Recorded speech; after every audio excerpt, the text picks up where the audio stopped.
Ako nagtuo ko nga ang tao nga prayerful usa ka disiplinado nga tao. Once Kristohanon ka nga prayerful, disiplinado ka nga pagka-Christian. Yes, disiplinado. Mo take og enough nga discipline ang pagka-prayerful. Munang lisod kayo makinabuhi nga faithful sa Ginoo kung dili ta prayerful. Once prayerful ka nga tao, aware ka kanunay sa direksyon sa Dios.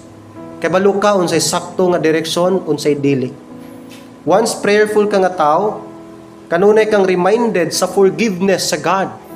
Nga bisan tud nasipyat og nakasala ka, ma-remind ka nga ang Dios makapasaylog gyapon nimo kung maghinulsol ka. Nga naay mo dawat gyapon despite sa imong mga shortcomings. Once prayerful ka nga tao, aware ka sa iyang love, sa gugma sa Dios nimo. Once reminded ka sa imong direction, once reminded ka sa second chance after sa forgiveness sa God, once reminded ka of God's love, dili gid lonely ang imuhang life. Now, kay balo ba ka nga ma-feel lang nimo ang pagpakabana sa Dios nimo ug ang iyang paghigugma nimo through prayer. Once di ka mo pray, di gyud nimo feel ang love. Ngano? Sa bata Pastor Di og si Sophie, bata magyapon sila dero no. Baby pa sila. The first word nga giatanga-tanga na mong kati, ang first word nga ma-mention nila. Excited me, moingon siya, si Sophie or si Thirdy, daddy or mommy. Excited me kung kinsay unang ilitok, daddy ba or mommy. Wa sa kay bawas kati nga magkuyog ming Thirdy, masige ingon, daddy, daddy, daddy, daddy, daddy.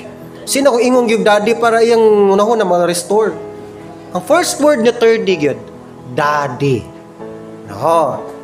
Kalimot na ko sa first word ni Sophie. Nagdako sila nga every time mo tawag sila daddy or mommy, it means naslay tuyo. Sakto mga parents? Yes. Once ang bata mo tawagan ni daddy or mommy, nagid na sila'y tuyo. Now, numdum kong 30, itong gipaak siya sa mga hulmigas, dito sa punuan sa mansinadagang yung hulmigas, nagubain taon niyang kalipay.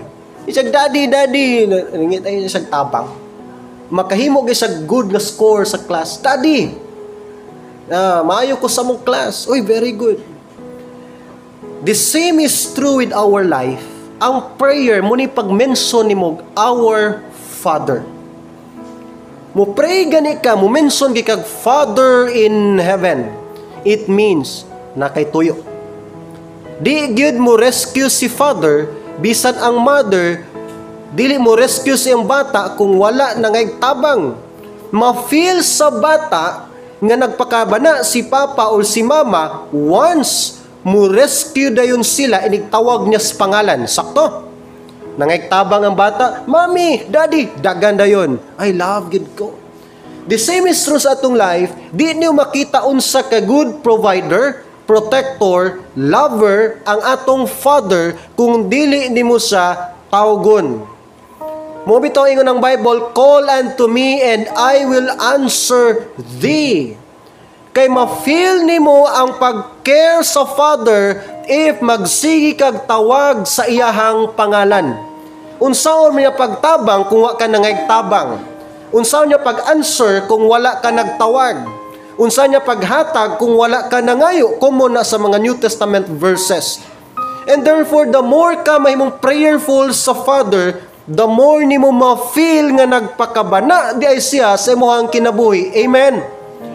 Muna ang prayer usa ka powerful kay nga butang nga ma-feel nimo ang presence sa Father nga wala di ka nag-inusara. Tanawang Psalms 145 verse 18. The Lord is near to all who call upon Him. Duol ang Dios sa mga nagatawag niya. Kay the more kasig tawag sa Father, the more nimo ma-feel nga close di ay kaayo mo. Amen? Otherwise, kung di kay kahingampo nga pagkakristohanon, ma-feel nimo nga layo gyud kayo ang Dios.